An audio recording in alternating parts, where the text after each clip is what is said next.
오늘 말씀은 누가복음 10장 28절로 37절 말씀 계속해서 보시겠습니다. 예수께서 이르시되 내 대답이 옳도다. 이를 행하라. 그러면 살리라 하시니 그 사람이 자기를 옳게 보이려고 예수께 여짜오되 그러면 내 이웃이 누구니이까? 예수께서 대답하여 이르시되 어떤 사람이 예루살렘에서 여리고로 내려가다가 강도를 만나매 강도들이 그 옷을 벗기고 때려 거의 죽은 것을 버리고 갔더라. 마침 한 제사장이 그 길로 내려가다가 그를 보고 피하여 지나가고 또 이와 같이 한 레위인도 그곳에 이르러 그를 보고 피하여 지나가되 어떤 사마리아 사람은 여행하는 중 거기 이르러 그를 보고 불쌍히 여겨 가까이 가서 기름과 포도주를 그 상처에 붓고 싸매고 자기 짐승에 태워 주막으로 데리고 가서 돌보아 주니라.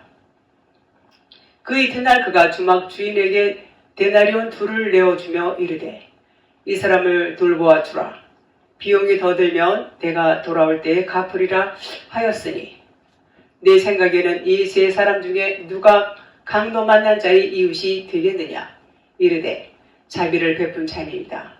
예수께서 이르시되 가서 너도 이와 같이 하라 하니라.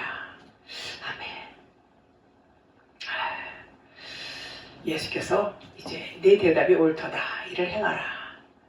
이렇게 말씀을 합니다. 지난 시간에 봤던 25절부터 한번 읽을게요. 어떤 율법 교사가 일어나 예수를 시험하여 이르되 선생님 내가 무엇을 하여야 영생을 얻으리까? 예수께서 이르시되 율법에 무엇이라 기록되었으며 내가 어떻게 읽느냐? 대답하여 이르되 내 마음을 다하며 목숨을 다하며 힘을 다하며 뜻을 다하여 주 너희 하나님을 사랑하고 또한 내 이웃을 내 자신같이 사랑하라 하였나이다. 요렇게 이제 말씀한 것에 이어서 오늘 28절 말씀이 이렇게 주어지고 있습니다. 자, 율법교사 그러면 율법교사를 이제 하나님 예수님이 이제 부르셨어요. 이제 그를 구원하시려고 부르셔서 이제 그가 일어나서 뭐 이렇게 예수님한테 말씀을 이렇게 여쭙는 요 대목인데 율법교사는 그가 율법을 가르치는 교사예요. 그러니까는 율법이 머리끝부터 발끝까지 전부 율법이에요. 전부 율법으로 꽉 차 있었어. 그래서 그 율법 교사를 이제 예수님은 그에게 이제 진리를 전하고 그 영혼을 구원하고자 이제 그를 부르셨어요. 그러니까 지금 율법 교사의 생각과 예수님의 생각은 이제 하늘 땅만큼 차이가 이제 크지요. 이제 그런 상태에서 이제 율법 교사하고 지금 대화를 이제 하시는 중입니다. 그래서 이제 그 율법적 사고, 육신적일 수밖에 없어요. 전부 육신적이고 율법적이고 세상적인 그런 사고를 갖고 있는 율법 교사와 지금 이렇게 대화를 이제 하는 대목입니다. 자, 그런데 여기서 이제 27절에 대답하는 목숨을 다하고 힘을 다하고 뜻을 다하고 이렇게 해서 이제 사랑하라. 그러니까 말이 옳도다. 이제 이렇게 말하지요. 그러니까 네 말이 옳아. 이제 그렇게 말씀하시는 겁니다.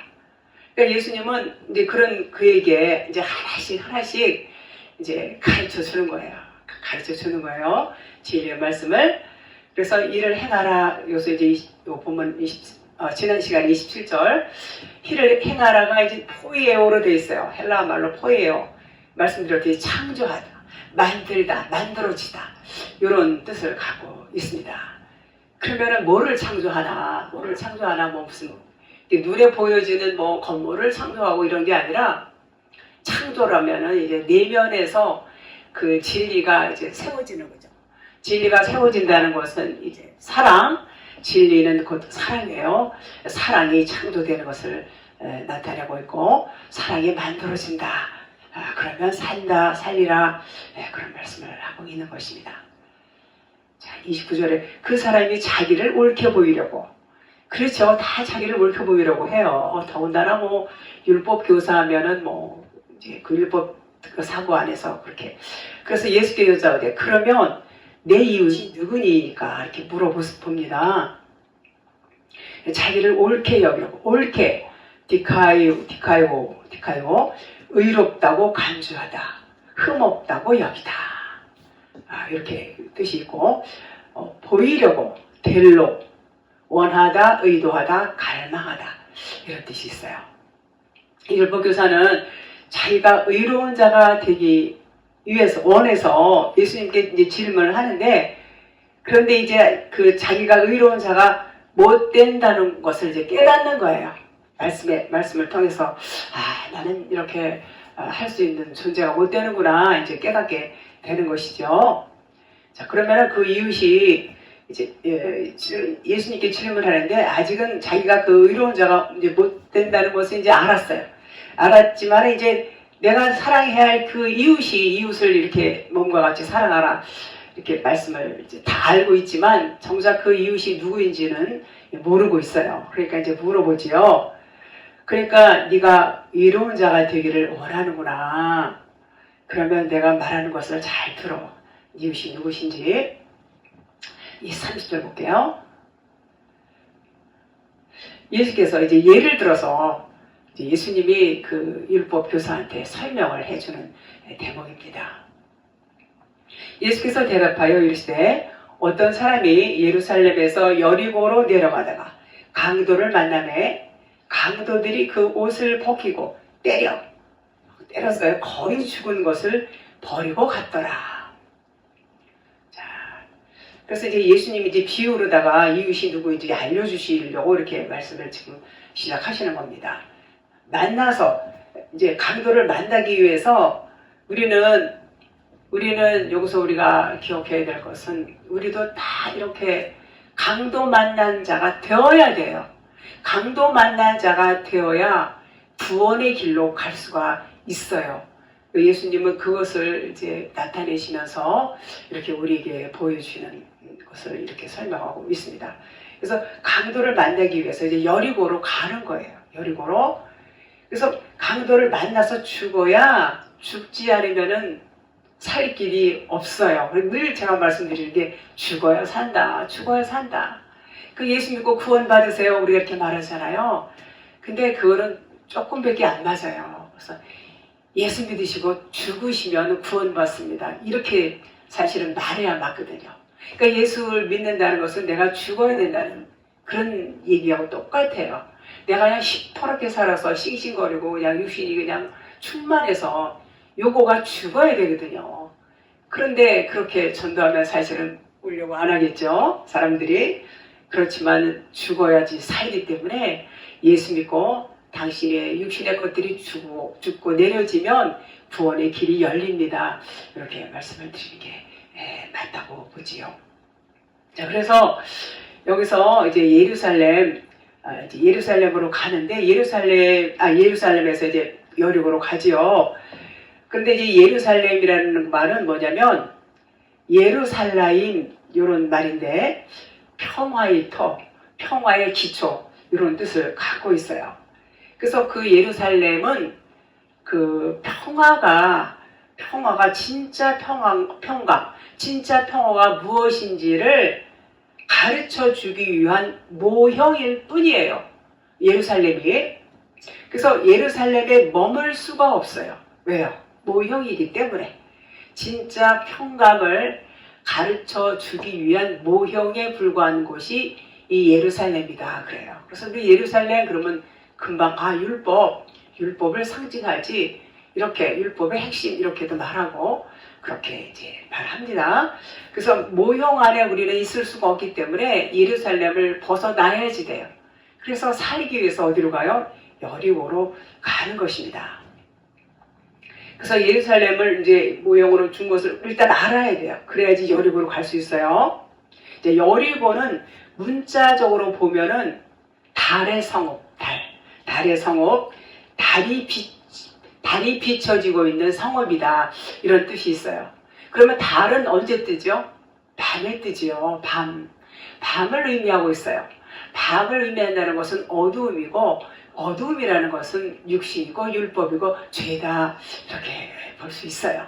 그래서 그 어두움, 그 육신, 그 율법은 무너져야 된다는 것을 의미해요.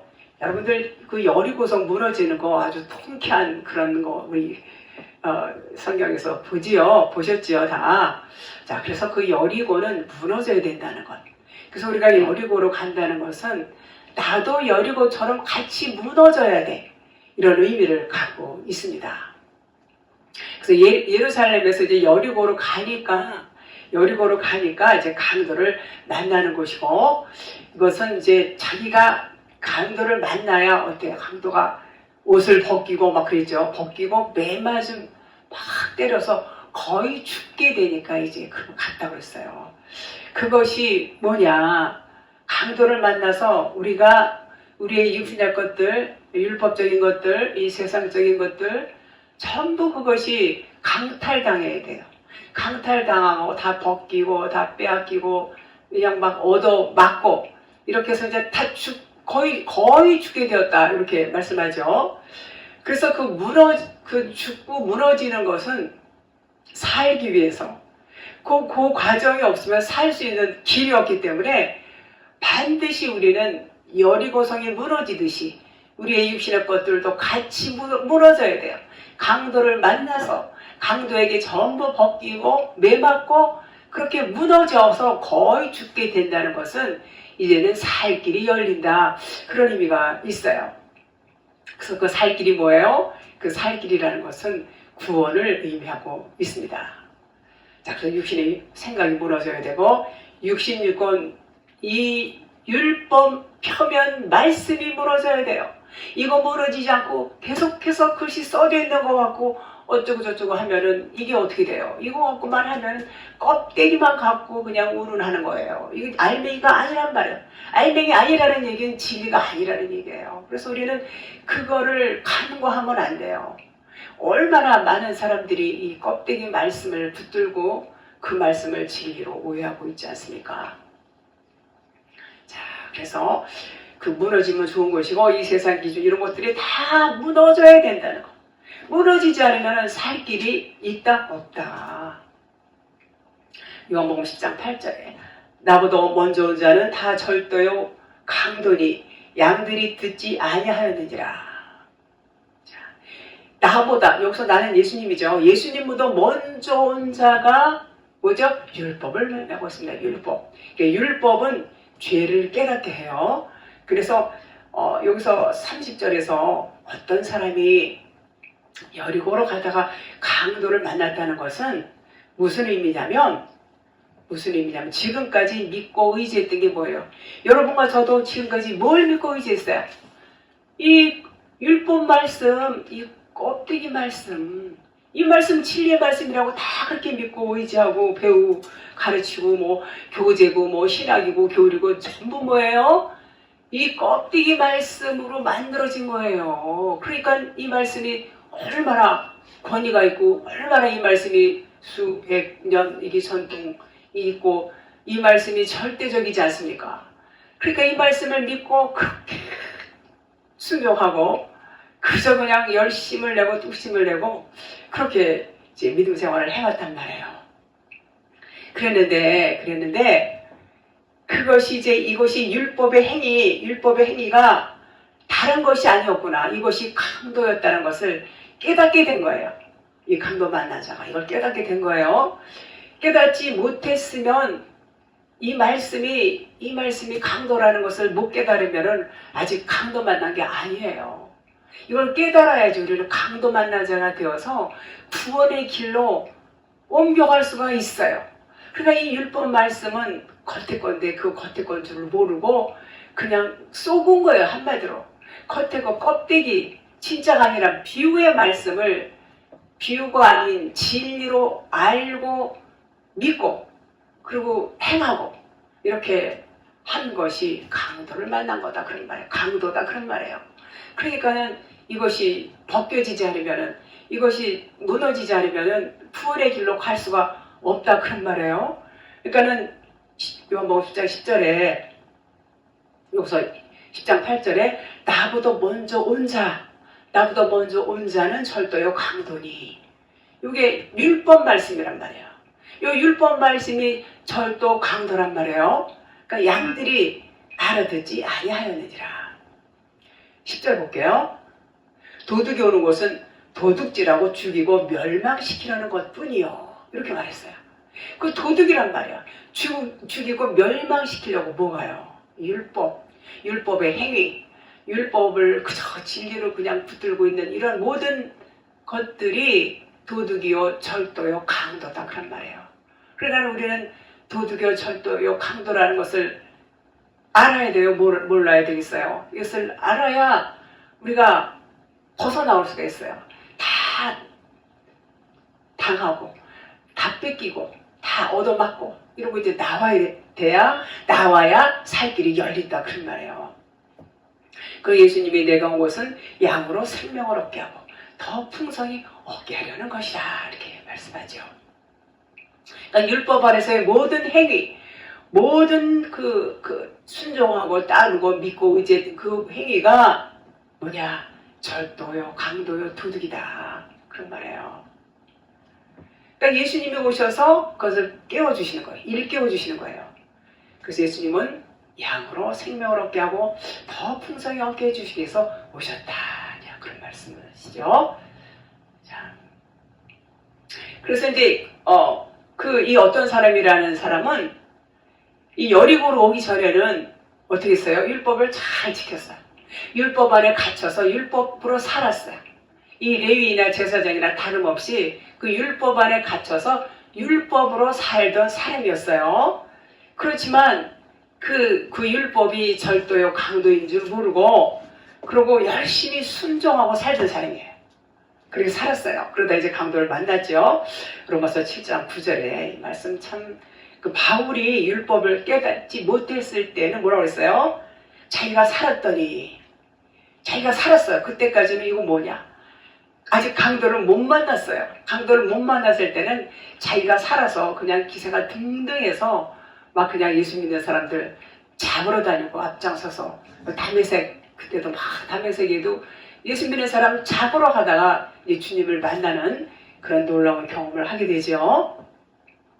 그때가 언제냐면 그때까지가 예수님 그 담메색에서 만나기 전까지가 율법 안에 매여 있을 때예요. 매여 있을 때는 그거 몰라요. 그리고 자기가 의롭고 자기가 지금 아주 열심히 되는 것이 하나님께 충성하고 아주 순종을 잘하고 그렇게 오해를 하고 착각을 하고 그렇게 믿음 생활을 한단 말이에요. 지금도 똑같아요. 지금도 똑같이 이 진리 모르고 믿음 생활 하시는 분들은 다 그렇게 하고 살아요. 그리고 살아요. 여러분들은 안 그랬습니까? 저는 안 그랬습니까? 다 똑같습니다. 그러다가 이제는 강도를 만나고 강도한테 다 빼앗기고 얻어맞고 그리고 이제 정신을 차리고 아 이게 사는 길이구나 깨닫고 여기까지 온 것이 아니겠습니까? 자, 그래서 계명이 이르러야 돼요. 그러니까 여리고로 가서 거의 죽게 되었다는 것은 이제는 죄는 살아나고 내가 죽은 거예요. 죄가 살아났어요. 이제 죄가 뭐라는 것이 알았어요. 내가 지금까지 이 죄를 죄인 줄 모르고 열심을 내었구나 라는 것을 깨닫게 된 거예요. 얼마나 이 율법과 이 진리를 깨닫게 되면요 비로소 그 율법이 보여져요. 진리를 깨닫지 못하면 율법이 보여집니까? 안 보여집니다. 그냥 순종해야 되고 이거는 하지 말라는 건 안 하고 하라는 건 열심히 하고 이 수준에서 그냥 충성을 하지 그 율법이 뭐라는 것은 진리의 빛이 비춰질 때에 비로소 깨닫게 되는 것입니다. 그래서 이제 죄는 살아나고 나는 죽게 된 거. 계명이 이름에 계명은 여리고로 가서 거의 이제 죽게 된 거, 거의 죽게 됐어요. 그럴 때 이제 죄가 막 살아나고 이제 자기는 이제 죽는 거. 그래서 계명은 율법 안에 있어요. 율법 안에 있어요. 대표로 이제 10계명이 있죠. 누가복음 10장 오늘 말씀 본문 말씀 지난주 그 말씀에 내 마음을 다하며 목숨을 다하며 힘을 다하며 뜻을 다하며 주 너희 하나님을 사랑하고 또한 이웃도 이렇게 너 자신같이 사랑하라 이렇게 말씀하죠. 이 말씀 신명기에도 있고 마태복음에도 있습니다. 자, 바울은 이런 말씀을 몰라서 그렇게 예수 믿는 사람 잡으러 다녔을까요? 너무나 잘 알고 있죠. 너무나 잘 알고 있지만 계명이 이르렀다는 것은 진리의 빛이 비춰져서 강도를 만나서 확실하게 깨닫기 전에는 모릅니다. 진리가 들어와야지 깨달아요. 그랬을 때에 이제는 계명 이름의 이런 말을 하게 되는 것입니다. 알고 있지만 모르고 그냥 사는 거예요. 몰라요. 눈이 가려져서 모릅니다. 자, 계명은 명령이죠. 지키지 않으면 안 되는 명령. 그 계명을 한축해서 말씀드리면 이제 10계명을 지금 말씀을 드렸어요. 10계명은 사랑 하나로다가 이제 묶여집니다. 그래서 하나님 사랑과 이웃 사랑 그렇게 이제 말씀을 드릴 수 있고, 계명을 엔톨레 그래. 엔톨레는 명령 또는 계명 이런 뜻이 있어요. 에는 뭐뭐 안에, 텔로스는 어떤 결과, 종착점, 끝, 목적, 목표 이런 뜻이 있어요.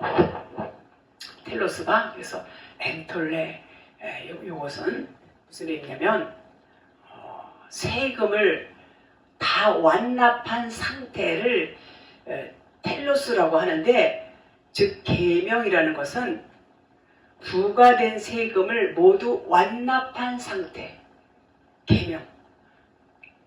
잘 생각해 보세요. 이 계명 그러면 지켜야 돼. 우리가 이거 안 지키면 안 돼. 우리 이렇게 생각하잖아요. 그런데 요 원문에 보면 엔톨레, 명령, 계명 이런 뜻이고, 텔로스 요 말은 결과, 종착점, 목적, 목표, 그 완전한 상태를 나타낸다고 했어요. 그래서 이 완전한 상태가 계명인데, 세금 이제 고지서가 나와서 부과가 되는데 그것을 내야 되잖아요. 그런데 다 낸 상태, 완납한 상태, 요게 뭐라 그랬죠? 계명. 그러니까 부과된 세금을 모두 완납한 상태를 계명이다 그래요. 근데 우리는 그 계명을 어떻게 알았어요? 완납이 아니라 이제 부과된 걸로 연패 그렇게 알았잖아요. 부과됐구나. 부과됐다는 것은 이걸 지켜야 되는 거. 그런데 그 뜻이 아니고 다 완납된 완전한 상태. 요게 엔톨레 그래요. 엔톨레. 그런 말인 것입니다. 자, 그러면 살인하지 말라 시계만 쭉 나와 있어요. 이 계명인데 요 말씀이 살인하면 안 돼. 절대로 안 돼. 우리는 살인 같은 거 안 하지? 요렇게 생각했지만 그 말이 아니라 이미 완전한 상태라는 거예요. 주님이 살인하지 않게 해줄게. 왜요? 모두 완납했기 때문에 이미 다 지불이 됐어요. 부과된 세금을 다 지불을 했기 때문에 우리는 지불할 아무런 의무가 없어요. 지불 안에 빚이 없단 말이에요. 아무런 것이 없어요. 그러니까는 살인하지 말라 그랬지만 요 계명이 그렇게 나와 있지만 내가 살인하지 않게 해줄 거야. 요런 뜻이 있다. 그런 말이에요. 그러니까는 바울이 이것을 깨달았어요. 내가 죄인이었구나. 나는 죄인 중에 개수였어. 를 고백하는 거예요. 요 때는 언제예요? 언제? 이제 종착점 끝지점까지 와야지 일어나는 일이에요. 이제 자기 마지막, 자기 종말 그때가 오면은 깨닫게 되는 때가 되는 것입니다.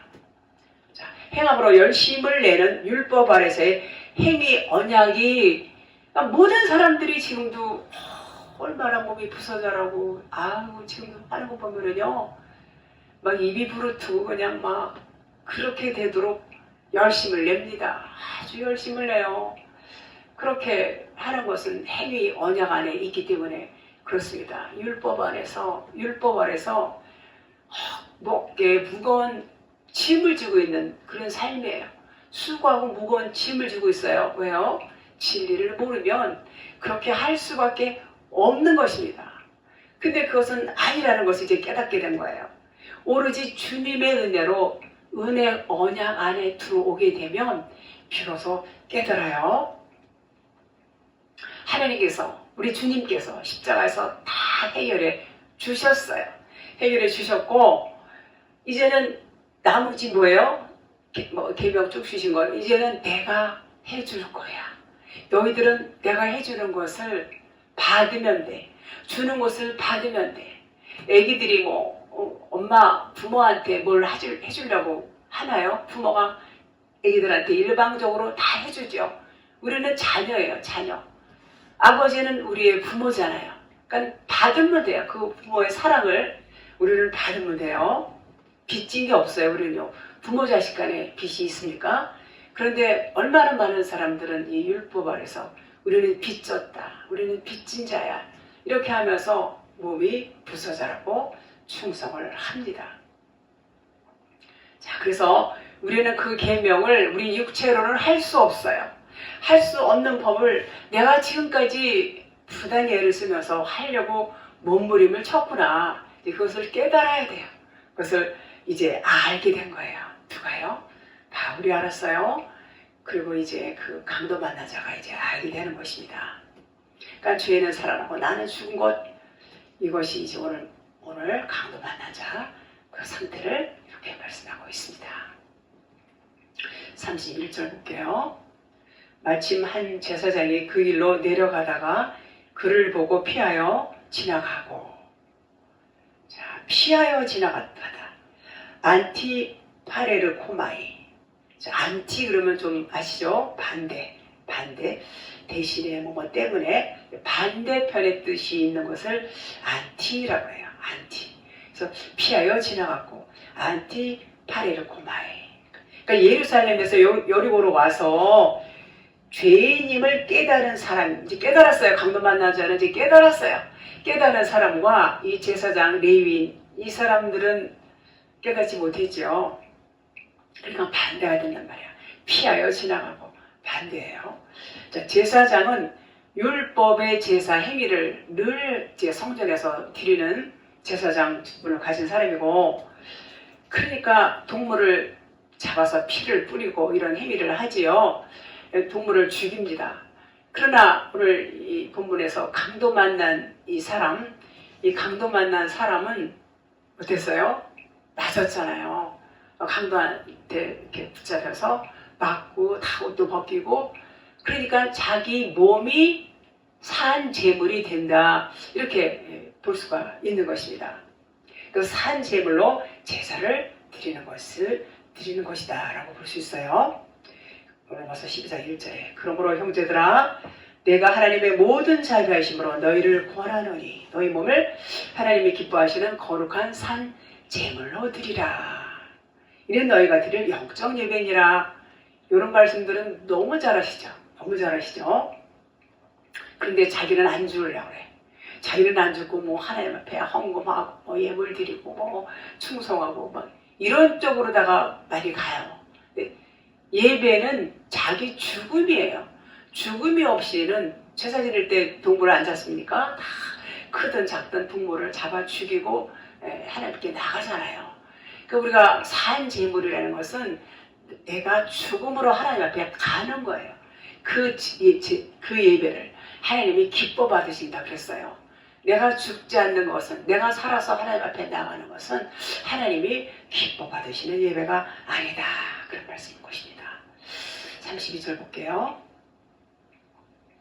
또 이와 같이 한 레위인도 그곳에 이르러 그를 보고 피하며 지나가고, 레위나 제사장이나 다 거기죠. 레위 족속.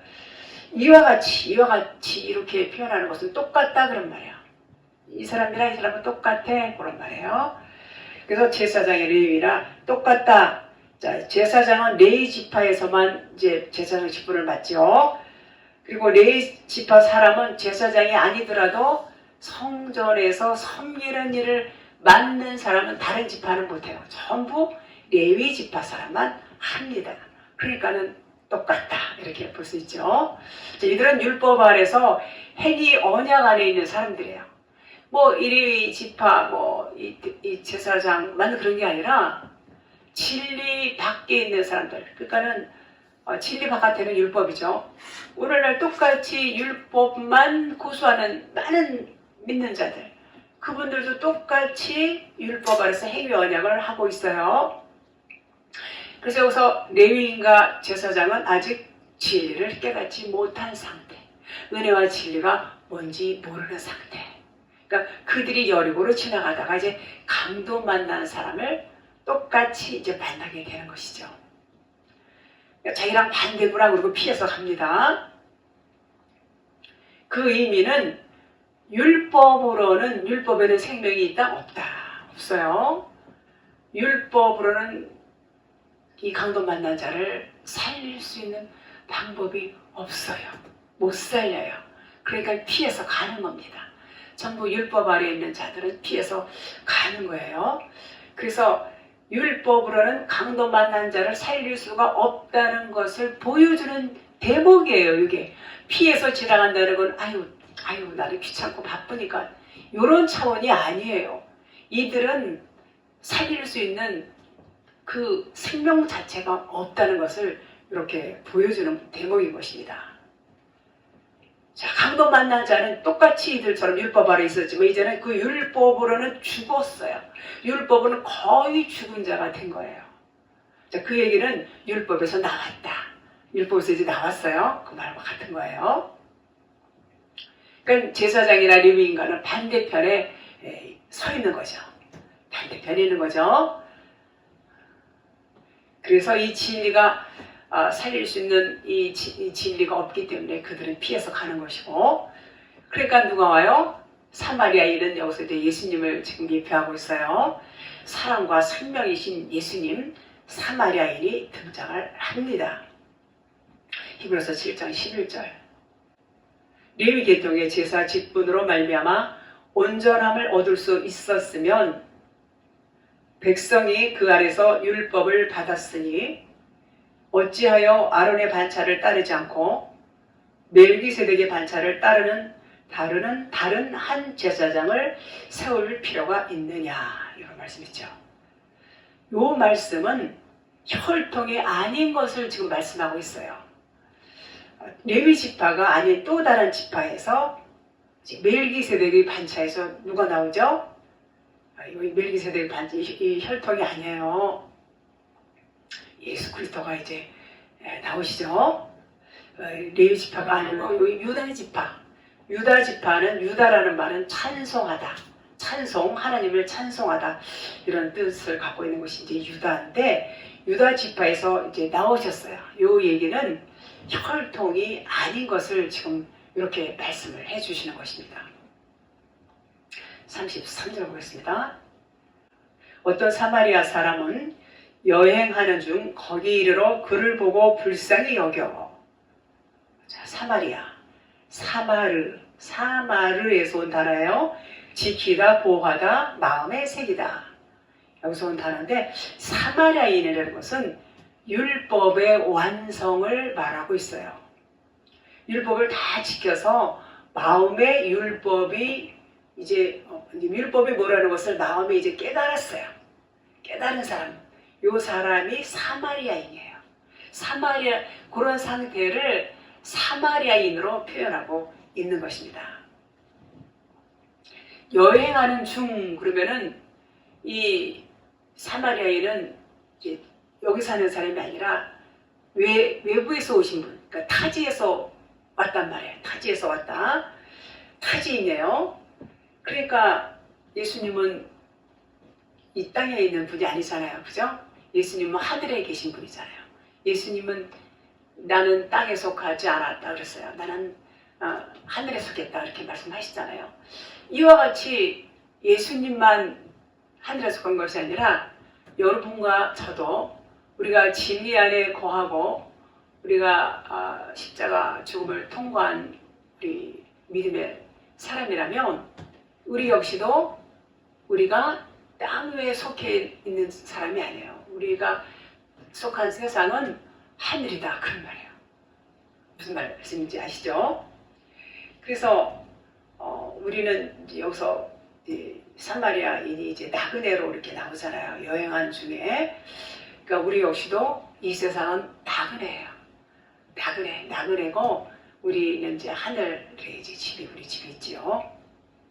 자, 천국 백성. 천국 백성은 말씀드린 것처럼 그리스도의 사람을 천국 백성이다 이렇게 말씀을 드립니다. 자, 그분이 오셔서, 그분이 누구예요? 예수님 오셔서 그를 보시고 불쌍히 여겨. 여기 뭐냐면 스플링크 니조마이. 스플링크는 창자, 내장, 간절히 열망하다, 동정을 느끼다, 이제 그런 뜻이 있어요. 이제 불쌍히 여기는데 창자가 끊어질 정도로 그렇게 불쌍히 여긴단 말이에요. 얼마나 불쌍히 여기면 창자가 끊어져요. 자, 그리스도께서 우리를 보실 때, 여러분과 저를 보실 때 창자가 끊어질 정도로 불쌍히 보일까요? 다 그렇게 보실까요? 다 그렇게 보시지 않습니다. 어떤 사람을 그렇게 보냐면, 이제 어떤 사람이 이제 여리고에 와서 거의 죽게 되었을 때, 다 옷도 벗기고, 뭐 다 그냥 탈탈탈 다 벗기고, 얻어맞고, 그냥 피투성이가 되고, 막 상처가 막 나고, 이렇게 되도록 이제 맞았단 말이에요. 그건 뭘 의미하지? 말씀드린 것처럼, 육신의 것들, 율법적인 것들, 세상적인 것들, 이런 것, 율법이 겉은 문자 말씀 이런 것들이 다 벗겨지고 이제는 살고자 진리 안으로 들어오고 진리에 목말라 하는 것을 봤을 때 예수님이 그것을 보고 그냥 창자가 끊어질 정도로 떨어지게 마음이 아플 정도로 불쌍히 여겼다는 거예요. 그러니까 다 아니에요. 다 이 겉의 것이 벗겨진 사람, 거의 죽게 된 사람을 봤을 때에, 그러니까 죽지 않은 사람, 이런 사람은 그렇게 안 본다 그런 말이에요. 그것은 예수님이 십자가에서 죽으심과 같은 의미예요. 예수님이 다 내어주시고 뭐 다 찢기고 그냥 손발에 못 박히고 뭐 옆구리 찔리고 뭐 이러고 죽으셨잖아요. 그거와 같은 것을 이제 뜻하고 있는 것이죠. 자, 34절 보겠습니다. 가까이 가서 기름과 포도주를 그 상처에 붓고 싸매고 자기 짐승에 태워 주먹으로 데리고 가서 돌보아 주니라. 자, 말씀드렸죠. 예수님을 의미한다고. 사마리아인 가까이 가다라는 것은 가까이 이렇게 가다, 에피 성령을 말해요. 에피 가까이 이렇게 가는 것, 요 치료하는 거예요. 에피 성령이 이제 치료하는 거예요. 기름은 감람류는 겟세마네 동산이죠. 겟세마네 그러면 감람류를 이제 우리가 떠올리는데 감람원이라고 하죠. 감람류를 짜는 곳을 의미해요. 감람원은 감람류 기름을 짜는 곳, 겟세마네 동산. 그래서 감람원이라고 감람류를 짜는 곳을 뜻하는데, 이 겟세마네는 포도죽을 짜는 틀, 감람류를 짜는 틀, 요것을 겟세마네다 그래요. 이것은 또 예수님의 그 죽으심을 의미하기도 해요. 예수님이 죽으니까 뭐가 나와요? 그리스도 진리. 그리스도는 기름이에요. 그래서 막 기도하셨잖아요. 땀방울이 핏방울이 되도록 기도하셨어요. 겟세마네 동산에서. 그게 기름을 말해요. 그 핏방울, 기름을 의미하고 있습니다. 그 기름은 뭐예요? 기름은 성령, 그리스도를 나타내죠. 왕이나 선지자를 이렇게 그 직분을 줄 때, 세울 때에 그 기름을 이제 붓기도 하고 그래요. 그것이 기름의 의미를 말하고 있습니다. 계시록 2장 17절. 이기는 그에게는 내가 감추었던 만나를 주고 또 흰 돌을 줄 터인데 그 돌 위에 새 이름을 기록한 것이 있나니 받는 자밖에는 그 이름을 알 사람이 없느니라. 그 흰 돌에 새 이름을 기록했다는 그 이름이 뭘까요? 바로 그리스도라는 이름이 그 흰 돌에 이제 기록을 한다 그런 말이에요. 그리스도라는 이름은 기름 부음이라는 말이에요. 그 이름을 부여받았다는 것이죠. 우리도 그 이름을 받았어요? 안 받았어요? 여러분들 잘 아시죠? 우리도 그 이름이 우리에게 왔어요. 그래서 우리가 그리스도인이고 우리의 신분은 하늘 시민이에요. 하늘에 있어요. 하늘 시민권자예요. 땅에서 우리가 육신이 있어서 땅에 발을 딛고 살고 있지만 우리의 신분은 하늘 시민권자다 그런 말이에요. 그것이 신돌의 이름을 기록한 것 바로 그리스도다 그런 말이에요. 자, 포도주는 생명 자체를 의미합니다. 그래서 기름과 포도주를 상처에 붓고 싸맨다 이렇게 지금 말씀하고 있죠. 자, 상처를 트라우마라고 하죠. 트라우마. 우리가 생각하는 거, 아유, 저 사람은 그때 그 일 때문에 아주 트라우마가 있어. 벌써 오래전 일인데도 그 트라우마 때문에 힘들어하고 괴로워하지. 이렇게 우리가 말할 수 있어요. 그런데 그거하고 달라요. 전혀 다릅니다. 이 트라우마라는 것은 아직 그리스도와 하나가 되지 못한 것, 아직 그리스도와 연합이 되지 못한 상태, 요게 상처란 말이에요. 요게 트라우마예요. 그러니까 말씀을 우리가 깨닫지 못하면 그 트라우마가 다 있어요. 누구나. 그래서 이것이 치유가 되기 위해서는 하나님과 말씀으로 하나가 되어야 돼요. 그리스도와 연합이 되어야 이 트라우마가, 이 상처가 치유를 받아요. 그러기 전에는 우리는 모두가 그 상처가 있다 그런 말이에요. 그런데 그 상처에 위에, 여기서 상처 위에 붙는다 그랬어요. 요거를 에이케오 그랬어요. 에이케오. 요 말은 무슨 의미냐면 위의 것으로 붙다. 위의 것은 뭐예요? 위의 차원의 말씀으로 붙는다 그런 뜻이에요. 그 말씀이 뭐예요? 진리죠. 자, 싸매고 카타데오. 싸매고 요거는 절반씩 싸는 것을 절반만 싸는 것을 의미해요. 자, 상처에다 절반을 갖다 연합을 시키는 거예요. 뭐가요? 나와 하나님의 사람이 나와 하나가 되어서 상처에다 싸맨단 말이에요. 내가 절반, 그리스도가 절반.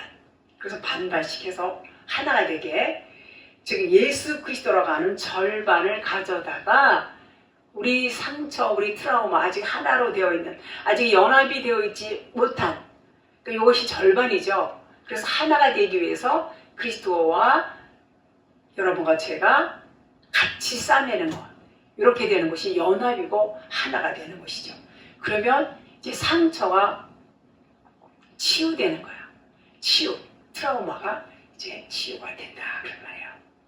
자, 한 마리 잃은 양을 찾아서 어깨에 메고 잔치를 벌인다는 말씀 잘 아시죠? 그래서 짐승에 태워, 여기서 자기 짐승에 태워, 요 말씀은 예수 그리스도의 어깨에 맨 것과 같은 의미를 갖고 있습니다. 자, 주막을 판토케이온 그래요. 판토케이온을 주막이라고 그러는데, 이제 모든 것이 이제 받아들여진 사람들이 가는 곳. 자, 그 말은 무슨 말이냐면 육신의 것들이 다 죽었어. 다 죽고 그리스도의 사랑으로만 받아들여진 상태에 사람만 가는 곳. 그리스도의 사랑으로만 받아들여진 상태. 그러니까 영적인 의미를 갖고 있어요. 영적인 그 육신적인 것을 벗겨버리고 영적인 것을 받아들인 상태의 사람이 가는 곳을 주막이다 그래요. 우리는 보통 주막, 그러면 술집 아닌가? 뭐 선술집? 이런 생각 하잖아요. 길 가다 나그네들이 목을 축이고 그러는 것을 주막이다 이렇게 생각하고 있는데, 영적인 의미는 전혀 아닌 거예요. 아무나 들어갈 수 있는 것도 아니에요. 겉에 것들이 다 죽고 진리로 사랑으로 받아들여진 사람만, 그런 상태의 사람만 가는 곳을 주막이다. 왜냐하면 주막을 성전이라고 그랬죠. 성전, 그 성전도 내면 성전, 마음의 성전을 지금 주막이다 이렇게 표현하고 있습니다. 그래서 강도 만나서 거반 죽은 죽은 사람을, 거의 죽게 된 사람을 기름과 포도주를 그 상처에 붓고 싸매고, 그 의미는 막 그냥 이렇게 친절하게 그 사랑의 마음으로 기름과 포도주를 상처에 붓고 싸매고 이렇게 지금 하잖아요. 이 사마리아인이 예수님이라고 그랬죠. 그러니까 요런 의미는 너는 내 아들이야. 그래서 너는 내 아들로서 나에게 그 마음을 갈망하는 마음을 갖고 있고, 네가 나에게 오기 위해서 너의 육신의 것들을 다 벗어버리고 왔구나. 벗어버리고 왔어. 이제 그것을 받아들였어. 나의 것을 버릴 것은 버리고 네가 좋은 것을 받아들였어. 그런 의미를 갖고 있어요. 그러니까 이제 네 안에 성전이 지어진 거야. 이런 의미예요. 그러니까 주막이 성전을 지금 말한다고 그랬죠. 아주 좋은 의미를 이렇게 갖고 있습니다. 돌봐주다, 에피텔레오마이. 돌봐주다, 에피텔레오마이. 원하다. 이게 진정한 돌봐주는 것은, 진정한 돌봄이라는 것은 위의 차원. 요게 에피텔레오마이, 이거 원하는 건데, 위의 차원의 돌봄이 진짜 돌보는 거예요. 위의 차원이라는 것이 뭐죠? 하늘적인 것. 영과 진리의 말씀. 이것을 의미해요. 그러니까 우리가 가난한 자를 돕는다, 뭐 그것도 중요한 것이지만, 그런 그것은 모형이에요. 모형. 말하자면 그런 차원하고 다르죠. 자, 35절 볼게요. 그 이튿날 그가 주막 주인에게 데나리온 2를 내어주며 이르되, 이 사람을 돌봐주라. 비용이 더 들면 내가 돌아올 때에 갚으리라 하였으니. 그러니까 이튿날이라는 것은 예루살렘에서 여리고로 와서 이제 강도를 만났어요. 강도 만난 사람을 이제 치료를 해주고, 이제 그 과정을 지금 말씀하는데, 요것이 뭐냐면, 이스라엘이 애굽에서 출애굽해서 홍해를 건너서 광야로 왔잖아요. 광야에서 새로 태어난 것과 같은 의미예요. 이것을 물세례 차원이다, 이렇게 볼 수 있어요. 물세례. 그래서 그 다음 날이라고 할 때부터는 이제는 이제 불세례를 향해서 또 이제 기다리고 있죠.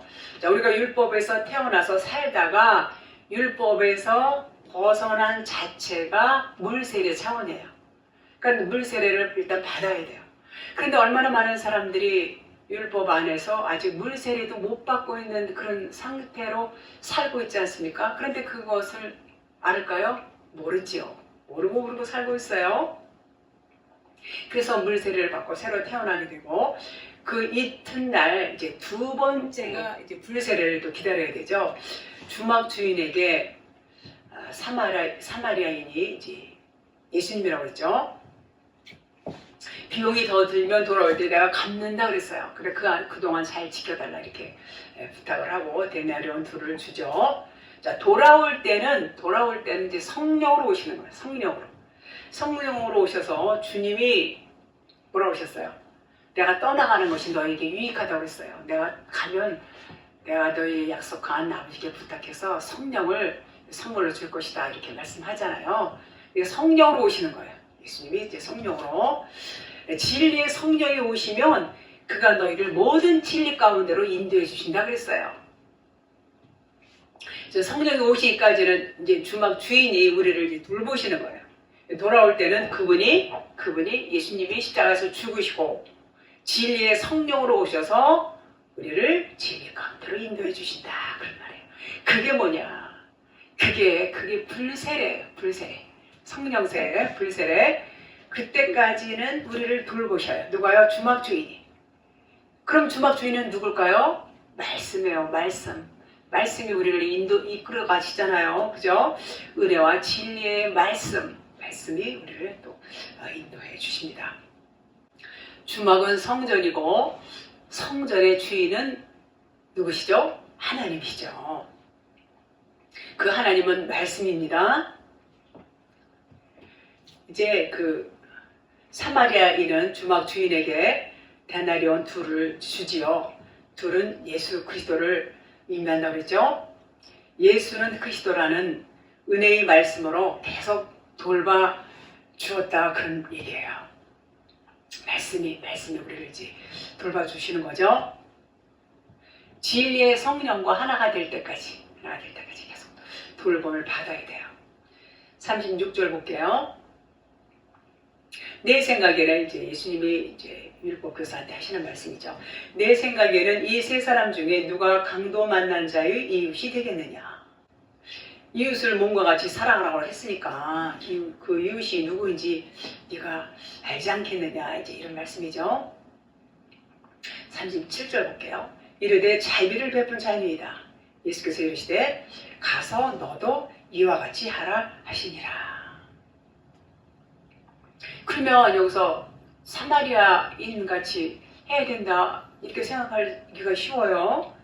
사마리아인이 자비를 베풀었잖아요. 그러니까 사마리아인은 예수님인데 쌈해주고 뭐 그냥 뭐 다 이렇게 발라주고 뭐 이렇게 했죠. 그게 잘 생각해봐야 돼요. 그렇게 생각할 수 있지만 우리가 강도 만난 자가 되어야 돼요. 우리는 힘이 없어요. 능력이 없어요. 우리가 그렇게 예수님처럼 이웃을 사랑할 수 있는 능력이 여러분이 있습니까? 제가 있습니까? 아무도 없어요. 우리는 일단 강도를 만나서 다 강탈을 당하고 다 벗기고 얻어맞고 그래야 돼. 일단은 왜 우리는 육신이 이렇게 그냥 율법적인 육신이 그냥 포렇게 있어갖고 싱싱해갖고 그냥 진리하고는 거리가 멀기 때문에 그것이 다 벗겨져요. 일단은 그게 다 벗겨져서 진리 안으로서 올 수 있어야 돼요. 진리 안으로 들어올 수 있다는 것은 내 거는 없어요. 그 다음부터는 하나님 거예요. 하나님 거가 내 안에 와야지. 하나님께 뭐예요? 사랑이에요. 그 하나님의 사랑이 내 안에 와야지 내가 사랑할 수 있는 힘이 있어요. 그러니까 내가 먼저 죽어야 돼요. 내가 먼저 죽으려면 강도를 만나야 돼요. 이해하시죠? 내가 그냥 무슨 자비를 베풀어서 예수님처럼 뭐 그냥 뭐 이럴 수 있는 우리는 존재 자체가 못 돼요. 그런 아무런 힘도 능도 없어요. 우리는 일단은 그냥 강도를 만나서 그냥 당해야 돼요. 당하고 다 뺏기고 그래서 거의 죽게 되었을 때까지 가야 그냥 예수님이 그냥 창자가 끊어질 만큼 우리를 불쌍히 여기서 우리에게 그분의 사랑이 와야 그분의 것이 와야 들어와야지 우리는 그나마 우리가 이웃을 사랑할 수 있는 뭔가 우리에게서 나올 수가 있는 거예요. 우리 자체는 먼지 티끌이고 아무것도 아닌 자들 여러분이나 저나 똑같이 그런 존재라는 것을 이 말씀을 보면서 우리가 깨닫지 않습니까? 그래서 일단은 내가 강도 만난 사람이 되어야 돼요. 그래서 예루살렘에서 여리고로 내려가서 강도를 만나서 이제는 다 이제 벗겨지고 이제 거의 죽게 되었을 때에 그분으로 인해서 우리는 은혜를 받게 되는 것입니다. 우리는 우리 힘으로 아무것도 할 수 없어요. 그분의 사랑이 들어야 돼요. 그래서 우리는 아무것도 할 수 없어요 라고 인정을 해야 돼요. 그래야 그분의 사랑을 이렇게 받고 그분으로 인해서 우리는 뭘 할 수 있어요? 마음을 다하여, 목숨을 다하여, 힘을 다하여, 뜻을 다하여 하나님도 사랑할 수 있고 그분의 사랑으로 이웃도 사랑할 수가 있어요. 그 말씀이에요. 이 말씀이 너의 이웃인 그리스도를 사랑하는 것이 곧 여리고로 가서 강도를 만나야 되고 옷 벗김을 당하고 그리고 어떻게 해요? 얻어맞고 거의 죽었을 때 그쪽에서 내게 오셔서 그분과 내가 하나가 되는 것, 그분의 사랑을 나에게 여러분에게 부어줬을 때 하나가 되는 거예요. 하나가 되면 우리는 그분이 주시는 그 사랑으로 인해서 이웃을 사랑할 수 있어요. 하나님을 사랑할 수 있어요. 이해하시죠? 그러니까 내가 사랑하는 것이 아니에요. 절대로 나는 사랑할 수 없어요. 사랑이신 그분이 오셔서 내게 사랑으로 부어주실 때 그 그리스도의 사랑, 하나님의 사랑이 내 안에 넘치면 그 사랑이 이제 흘러가는 거예요. 그 사랑으로 이제 이웃을 사랑할 수 있고 하나님을 사랑할 수 있어요. 그것이 뭐냐? 마음을 다하며, 목숨을 다하며, 힘을 다하며, 뜻을 다하여 하나님을 사랑하는 것이고 이웃을 자신과 같이 사랑하는 것이다. 이렇게 할 때에 그것이 영생을 얻는 것이다. 그런 말이에요. 이해하시죠?